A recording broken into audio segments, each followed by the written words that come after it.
Cek 1, 2, cek. Oke. Sekarang tanggal 5 Oktober ya, 5 Oktober jam 1 siang saya membuat recording ini ya. Jadi gini teman-teman, saya pada awalnya berniat, agar ilmu yang saya sampaikan ini hanya untuk, private community saya aja. Ya cuman setelah saya pikir-pikir lagi, kelihatannya ini adalah sesuatu hal yang masyarakat itu harus tahu.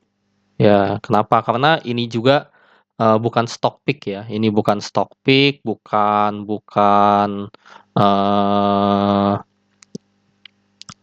ya pokoknya bukan stock pick lah ya. Ini, bukan sesuatu yang kayak instan bikin Anda bisa cepat kaya atau apa enggak, tapi ini adalah sebuah edukasi, ya. Saya merasa edukasi ini, semua orang harus tahu, supaya apa? Supaya tidak ada lagi yang terjebak, supaya tidak ada lagi yang, dibohong-bohongi gitu ya, dan itu bisa menimpa, kalangan manapun ya, seperti itu. Oke, jadi di salah satu, webinarnya Jejak Bandar, itu ada banyak sekali ya pembahasan saya. Ini kalau teman-teman mau lihat ini sampai slide ke-347 ya. Nah, salah satu pembahasan saya adalah mengenai scriptless conversion ya. Nah, ini scriptless conversion ini adalah sesuatu hal yang banyak sekali orang tidak sadari ya. Mungkin 98% orang di bursa itu tidak menyadari hal ini ya, bahkan tidak pernah mengetahui juga tentang hal ini. Nah, kalau Anda mengetahui ilmu ini, itu, ilmu ini bisa menyelamatkan Anda dari banyak petaka ya, seperti itu. Oke, tanpa basa-basi, jadi ini adalah satu ilmu yang akan saya share secara free ya, secara gratis kepada Anda semua. Karena saya merasa ini edukasi yang penting yang harus saya sebarkan agar Anda bisa lebih cerdas lah ya sebagai trader ataupun seorang investor, seperti itu. Oke, kita mulai. Jadi adanya konversi saham scriptless ya, itu bisa menjadi pertanda awal adanya aksi korporasi besar yang akan dilakukan oleh emiten ya, meskipun tidak selalu. Nah, biasanya ini akan ada 3 indikasi ya apabila suatu emiten tiba-tiba melakukan konversi scriptless. Yang pertama adalah ada potensi terjadinya merger, akuisisi, takeover, dan backdoor ya, bila berpindah tangan. Ya, jadi ini nih ya, kalau emiten mau di backdoor, mau atau dia mau merger atau dia mau akuisisi ya, itu Anda harus pastikan bahwa saham milik pengendali itu harus dikonversi dulu ke saham scriptless, seperti itu. Nanti contohnya ada banyak saya jelasin. Kemudian ada juga, indikasi bahwa ada shareholder yang ingin jualan. Nah, ini tapi biasanya di saham IPO ya, atau bisa juga sahamnya ingin direpokan ya, ini juga biasanya terjadi di saham IPO. Nah, bagaimana cara melihat adanya aksi konversi saham scriptless? Itu bisa ada 4 cara ya sebenarnya. Ini tapi cara yang keempat itu ribet, jadi saya cuman ngasih tahu 3 aja ya, yaitu lewat data kepemilikan 5%, lewat data Stockbit, dan lewat Neo BDM ya. Nah, ini contohnya seperti ini. Misalnya saham Innov ya. Teman-teman lihat nih, Hilon Indonesia sebelumnya 0 tiba-tiba jadi 45% ya. Dia tiba-tiba punya 823 juta lembar ya, atau 8,2 juta lot ya. Ini harus dibagi 100 dulu karena ini lembar saham. Terus Samudra Industri juga sama, awalnya 0 tahu-tahu punya 376 juta lembar. Nah, teman-teman kalau ngelihat transaksi ini di Stockbit ya, ini bukan pembelian ya. Ini bukan transaksi pembelian. Nah, kalau ada teman-teman ngelihat biasanya yang kayak gini-gini terus nanti ada yang komen nih, "Wih, beli banyak mau digoreng segala macam." Enggak, itu badut ya. Itu bukan transaksi pembelian ya. Kalau seperti ini bentuknya dari 0 tahu-tahu langsung banyak, ini dari 0 tahu-tahu langsung banyak, ini artinya dia sedang konversi saham scriptless ya. Nah, atau bisa juga dilihat di list kepemilikan 5%. Nah, di risk premium 5%, tahu-tahu nongol. Angkanya dari yang awalnya minus itu 0 ya. Tahu-tahu punya 45%. Nah, ini konversi ke reverse juga. Atau kalau lebih mudah ya, ada yang lebih interaktif yaitu lewat Neo BDM. Di lewat Neo BDM juga bisa. Nah, ini teman-teman bisa lihat. Dia awalnya saham Innov ini awalnya tidak Skripers nih, Skripersnya itu masih 33%. Habis itu dia lakukan Skripers di Juli dan Agustus naik ya. Rasio Skripersnya naik sampai sekarang sudah 100% Skripers. Ada di sini nih infonya. Nah, seperti itu. Oke, nah jadi kita sekarang akan mempelajari ya bagaimana cara memanfaatkan informasi ini ya. Nah, sekarang saya tanya sama teman-teman. Ya, teman-teman semua sudah lihat ya, Pani itu naiknya gila-gilaan sekali ya. Semua pingin punya Pani di harga bawah ya. Nah, sekarang saya tanya sama teman-teman, kalau misalnya kejadian seperti Pani ini terulang lagi ya di masa yang akan mendatang, apakah teman-teman siap? Ya, apakah teman-teman siap? Apakah teman-teman sudah mengetahui bagaimana ciri-cirinya? Ciri-ciri ya emitennya mau di backdoor itu seperti apa ya. Kalau teman-teman tidak pernah mempelajari sejarah, ya maka jangan harap teman-teman bisa mendapatkan the next Pani, the next KARW, itu tidak mungkin bisa ya. Jadi teman-teman harus pelajari dulu pola apa yang terjadi pada saham-saham ini, pola apa yang terjadi pada saham-saham yang naiknya kenceng karena diakuisisi, di merger, di backdoor dan sebagainya. Itu harus dipelajari. Nah, ini saya bocorkan satu ilmunya, salah satunya adalah dengan melihat Skripers conversion. Teman-teman lihat ini Pani ya. Pani di bulan September 2021 ya, Skripersnya itu masih 36,6% ya, bulan September. Di situ nongol nih di bulan Oktober ya, setelah September kan Oktober. Di bulan Oktober tiba-tiba ya ada pihak yang melakukan konversi saham Skripers ya. Ini dari 0 tiba-tiba 24. Nih Hendra Hasan dari 0 tiba-tiba 26. Ini artinya bukan Hendra Hasan beli, tidak. Ini artinya Hendra Hasan melakukan konversi Skripers ya.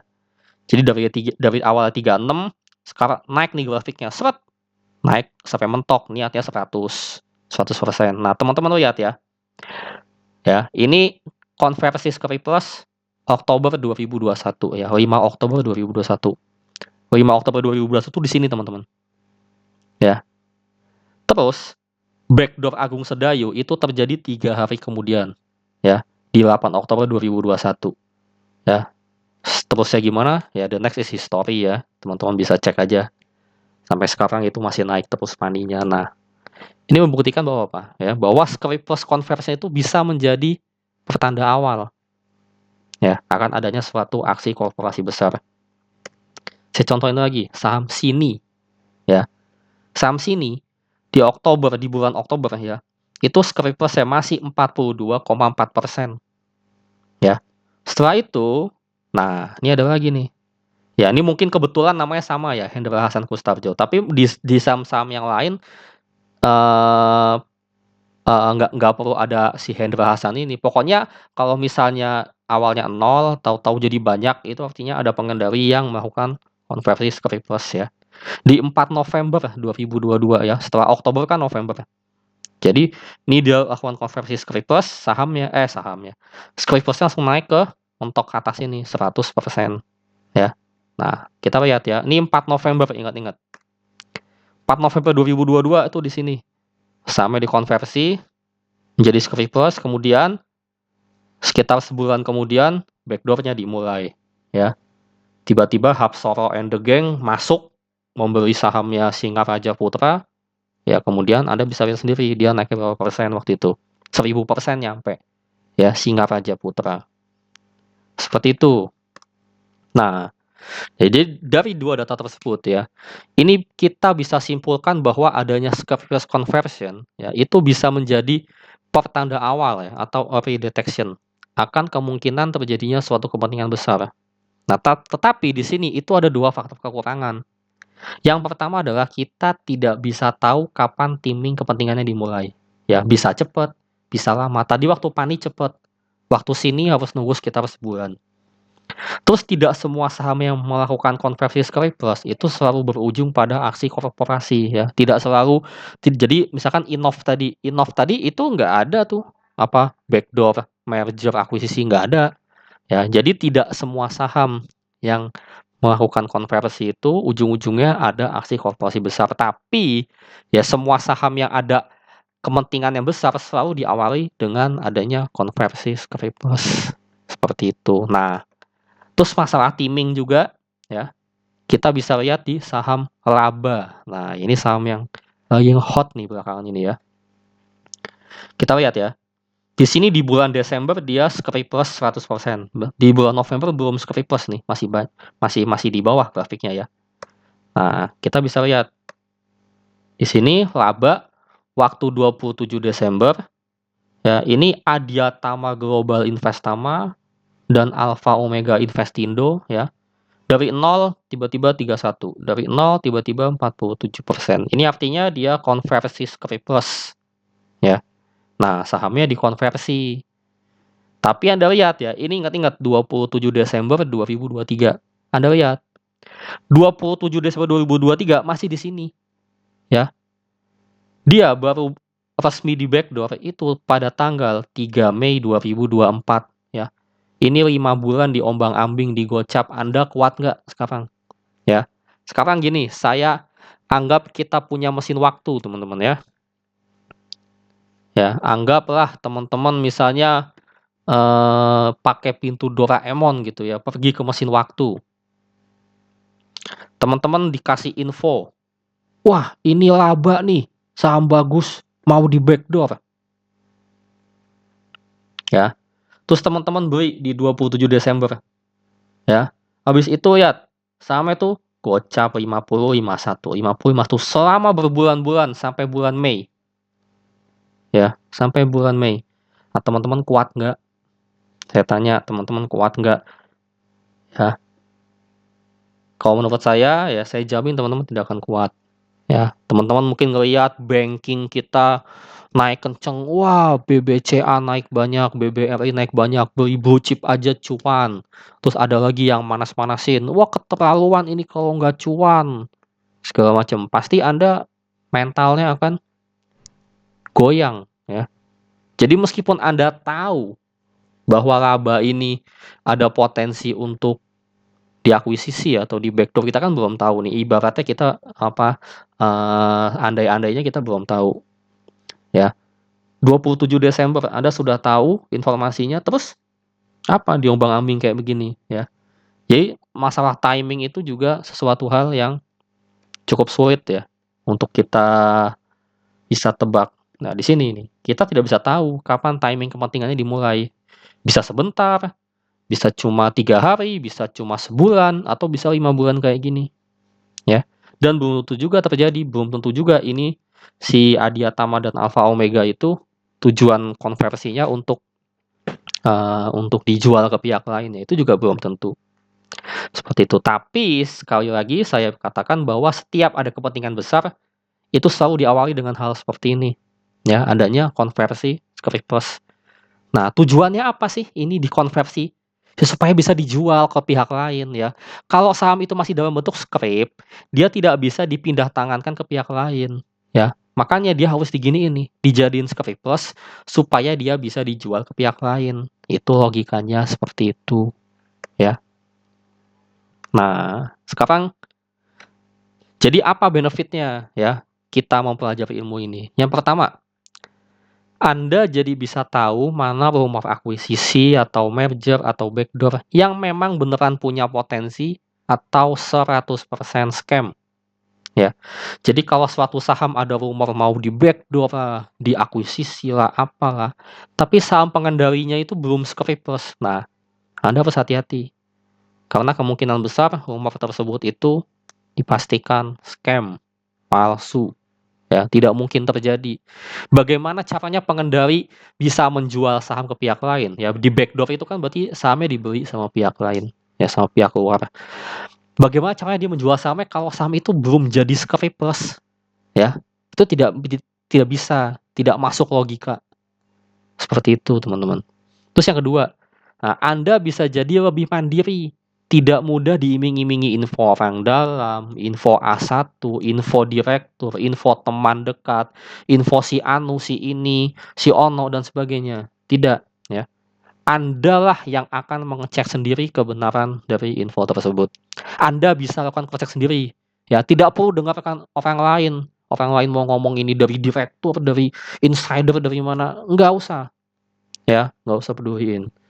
Anda sendiri yang akan mengecek kebenarannya. Anda bisa mengecek kebenaran itu. Seperti itu, ya.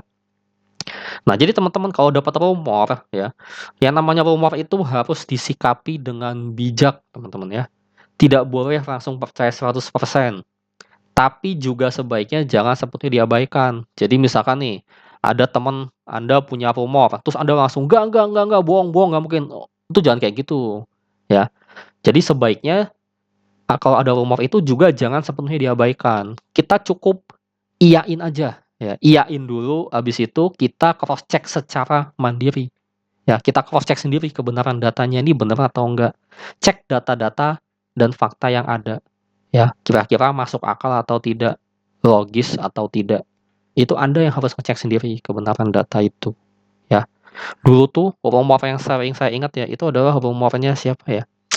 Itu loh, Sultan Sultan Sultan Subang itu loh, Babes, Zata, sama IP. Oh ya, IP itu wah, katanya ada rumor mau dijadiin the next Babes katanya. Wah, targetnya 5.000, harganya masih 100 waktu itu. Itu banyak yang percaya. Sekarang, nah Anda bisa lihat sendiri Babes harganya berapa? Babes harganya satu rupiah, ya. Zata berapa? IP berapa? Anda cek sendiri, ya. Tuh, makanya hati-hati dengan namanya rumor, ya.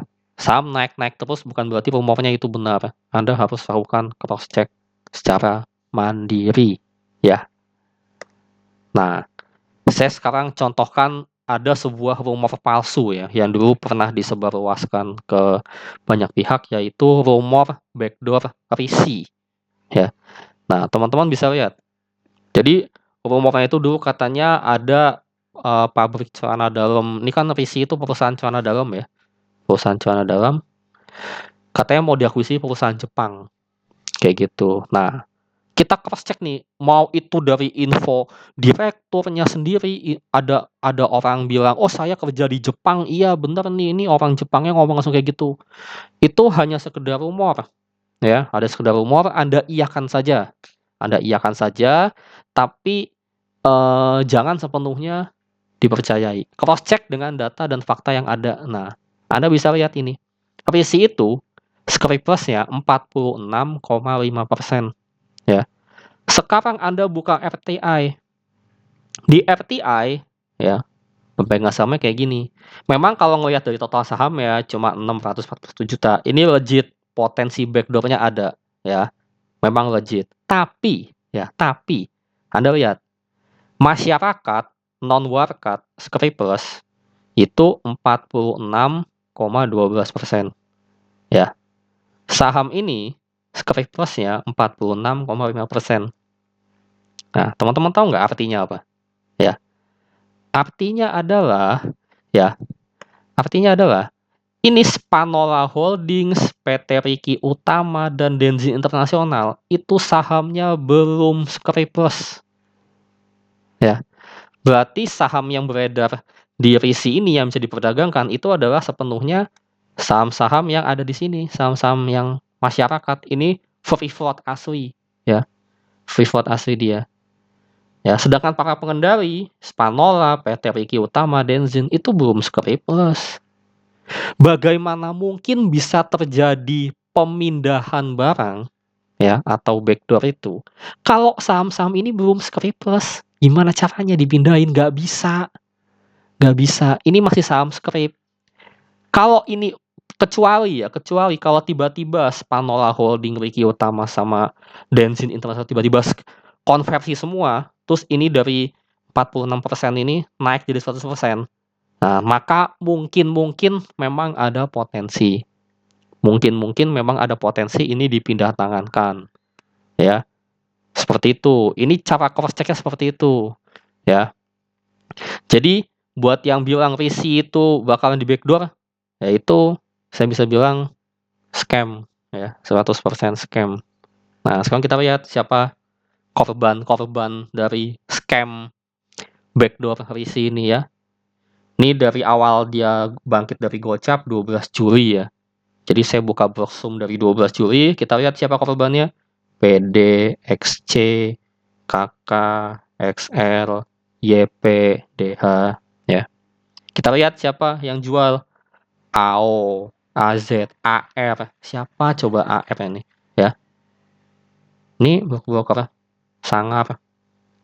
Ya, kemungkinan ini nyangkuters dikasih exit atau bagian dari si emiten yang membaur di masyarakat, bisa juga ya mereka dikasih kesempatan exit seperti itu. Nah, ini teman-teman fungsinya mempelajari ini adalah agar teman-teman bisa terhindar dari kasus seperti ini ya.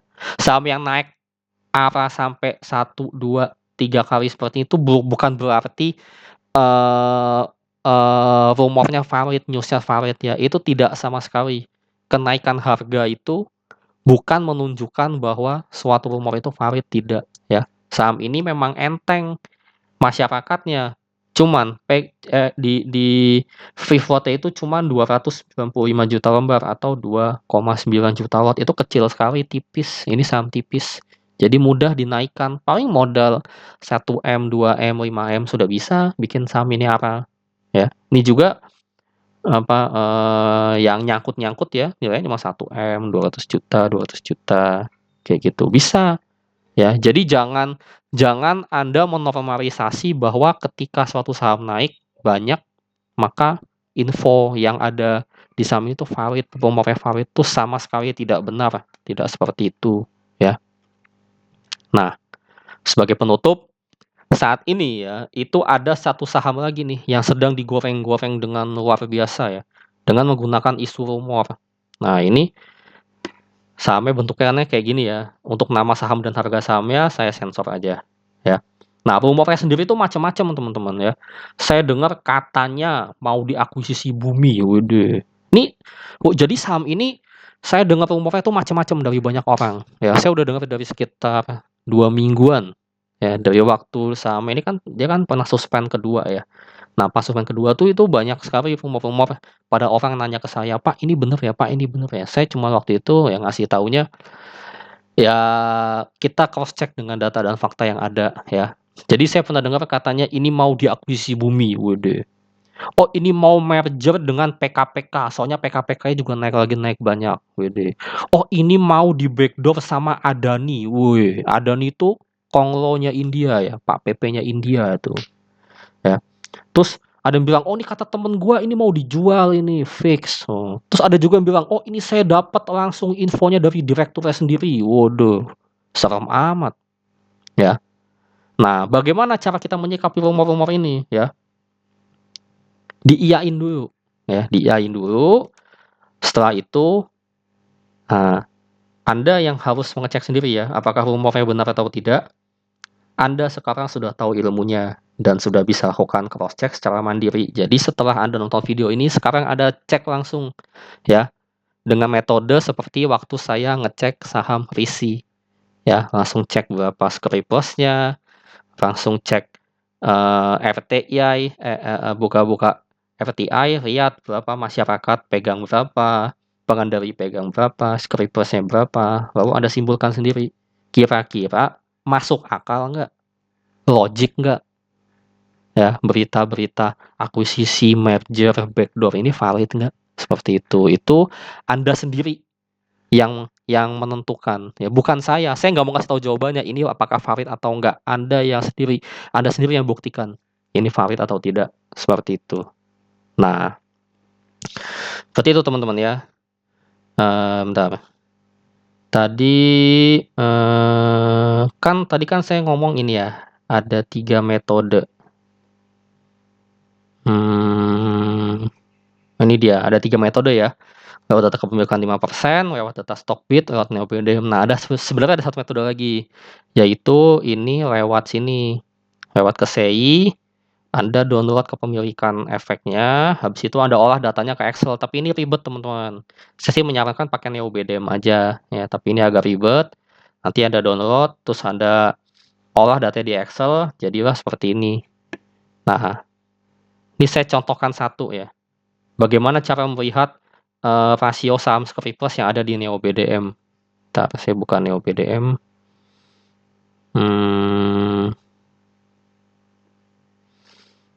Misalkan kita buka brand.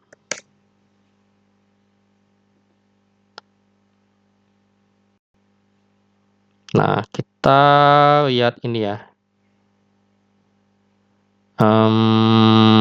Misalkan nih, brand. Ini kita kasih ini dulu, kita tandain ya. Nah, ini Segnum itu adalah total saham brand ya. 1337862200000. Anda cek di RTI benar atau enggak. Nah, Skripers itu berapa? Skripers itu adalah total dari semua kepemilikan di lokal ditambah total semua kepemilikan di foreign. Nah, ini udah saya rumus nih, total saham ya. Ini kalau Anda download manual nggak ada ya, ini Anda harus lakukan secara manual. Total sahamnya, rumusnya, total yang ini yang lokal ditambah total yang foreign. Nah, hasilnya itu 47 miliar lembar. Nah, 47 miliar lembar ini adalah saham brand yang beredar di pasar ya. Jadi bukan 133 miliar ini, salah ya. Nah, itu cara ngeceknya. Bagaimana cara ngitung persennya? Ya tinggal ini aja, 47 miliar dibagi 133. Anda bisa cek, hitung pakai kalkulator, nanti ketemu hasilnya itu sekitar 35% ya. Saya tadi cek pakai kalkulator, benar. Nah, jadi ini informasinya di NeoBDM benar. Brand itu, saham Skripers-nya itu 35,3% ya, tidak 100%. Ya. Jadi, nah ini juga konyol sekali yang kemarin waktu brand ARB itu karena FTSE gagal masukin ya. Banyak tuh yang bilang, "Wah, ini bakalan ke 1.000, ini bakalan ke gocap, ini bakalan ke berapa lah."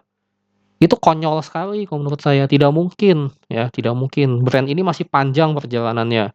Ya, kenapa? Oh, sahamnya belum di Skripers semua kok, masih cuma 35% aja yang ada di pasar itu. Udah gitu itu juga kan dimiliki sama nominenya Pak PP juga ya, aslinya cuma 5%. Nah, seperti itu teman-teman ya. Nah, kayak gitu. Tapi ini caranya cukup ribet, saya kurang merekomendasikan ya. Sebenarnya yang paling enak itu ya ini tadi, tinggal pakai NeoBDM aja atau pakai Stockbit di tab Insider ya. Ini untuk ngecek apakah si pengendalinya beneran konversi atau enggak. Seperti itu teman-teman ya. Oke, segitu aja ilmu untuk Skripers Conversion ini. Semoga penjelasan saya ini bermanfaat ya. Semoga bisa menambah ilmu bagi teman-teman semua. Nah, kalau teman-teman pingin mendapatkan ilmu-ilmu seperti ini lagi nih, ini ilmu-ilmu kayak gini disebutnya ilmu jalanan ya. Karena tidak akan ada yang mengajari teman-teman seperti ini tuh nggak ada ya. Anda cari di Google apakah Skripers Conversion bisa menjadi pertanda backdoor? Nggak mungkin ada, artikelnya nggak mungkin ada. Ya, Anda cari di buku-buku di Gramet nggak bakalan ada. Ya, ini adalah analisa ilmu jalanan. Ilmu jalanan itu adalah ilmu yang hanya bisa didapat dari pengalaman. Ya, dari pengalaman, dari riset, dari informasi mulut ke mulut ya. Misal saya pernah ketemuan dengan trader yang sudah 20 tahun di market ya. Beliau itu punya saham warkatnya ICBP zaman IPO, bayangin. Ya. Nah, itu dari ngobrol-ngobrol dengan sepuh-sepuh seperti itu. Ada informasi-informasi jalanan disebutnya ya. Jadi hanya bisa didapatkan dari mulut ke mulut. Seperti itu. Tidak ada di teori, di buku. Anda tanya AI juga nggak bisa. Tanya ChatGPT nggak bisa. Ya. Nah, ini kalau teman-teman mau mendapatkan informasi-informasi yang seperti ini ya, yang konsepnya itu seperti Skripers Conversion ini. Nah, itu saya ada membuka semacam kelas workshop ya. Workshop jejak bandar itu hanya buka 2 kali aja setiap tahunnya. Jadi kalau ada ketinggalan ya udah goodbye, silakan tunggu 6 bulan lagi ya. Dan itu pendaftarannya cuma buka 1 hari ya. Anda mau ikut silakan, nggak mau ikut juga nggak apa-apa ya. Gimana kalau semuanya nggak ada yang mau ikut? Oh, nggak apa-apa, nggak apa-apa ya. Saya nggak nyari uang dari buka workshop, ya. Saya bisa mandiri. Kemarin udah ada beberapa cuan yang saya screenshot juga ya, teman-teman bisa lihat sendiri. Itu nggak disensor ya. Saya beli berapa banyak, uangnya, lotnya, berapa persen, nggak ada yang disensor-sensor. Ya, teman-teman bisa lihat semua. Jadi saya buka kelas ini tujuannya murni untuk teman-teman yang pingin menyerap ilmu saya, ingin mendapatkan edukasi. Nah, saya berikan kesempatan 2 kali setiap tahun, ya, hanya 2 kali setiap tahun. Silakan teman-teman kalau mau upgrade ilmu silahkan. Kalau tidak mau juga tidak apa-apa, tidak ada paksaan ya. Oke, sekian saya akhiri. 40 menit ya, lumayan juga nih. Oke, sekian dan terima kasih. Semoga ilmu ini bermanfaat.